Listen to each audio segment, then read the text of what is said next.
Halo semuanya, pada video kali ini saya akan menjelaskan mengenai transfer pricing yang merupakan salah satu materi penting dalam perpajakan, khususnya yang berkaitan langsung dengan perusahaan yang memiliki hubungan istimewa. Langsung saja, yang pertama adalah pengertian transfer pricing. Transfer pricing adalah penetapan harga atas transaksi barang, jasa, atau aset tidak berwujud yang dilakukan antara pihak-pihak yang mempunyai hubungan istimewa. Hubungan istimewa ini dapat terjadi karena ada 3 faktor. Yang pertama, karena adanya kepemilikan saham. Yang kedua, adanya penguasaan manajemen. Dan yang ketiga, atau adanya hubungan kekeluargaan. Selanjutnya, tujuan transfer pricing. Transfer pricing dilakukan dengan beberapa tujuan. Yang pertama, untuk efisiensi dan pengendalian internal perusahaan, yaitu mengatur aliran biaya dan pendapatan antar unit usaha. Yang kedua, sebagai bagian dari perencanaan pajak, di mana perusahaan berusaha mengatur laba agar beban pajak yang ditanggung menjadi lebih efisien. Selanjutnya, prinsip kewajaran atau disebut juga dengan arm's length principle. Dalam perpajakan, transfer pricing harus mengikuti prinsip kewajaran dan kelaziman usaha yang dikenal sebagai arm's length principle.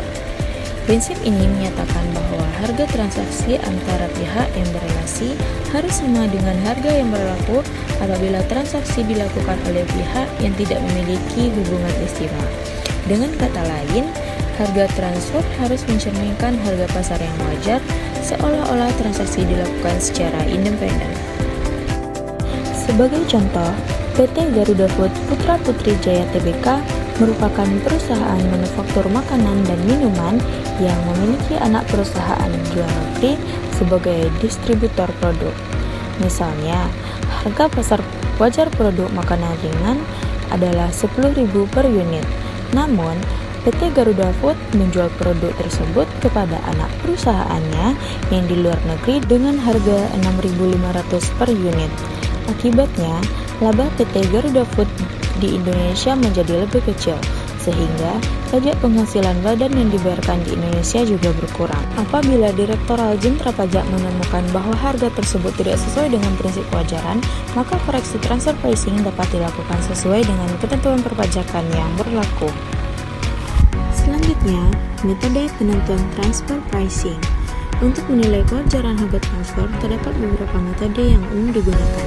Yang pertama, itu ada Comparable Uncontrolled Price atau CUP.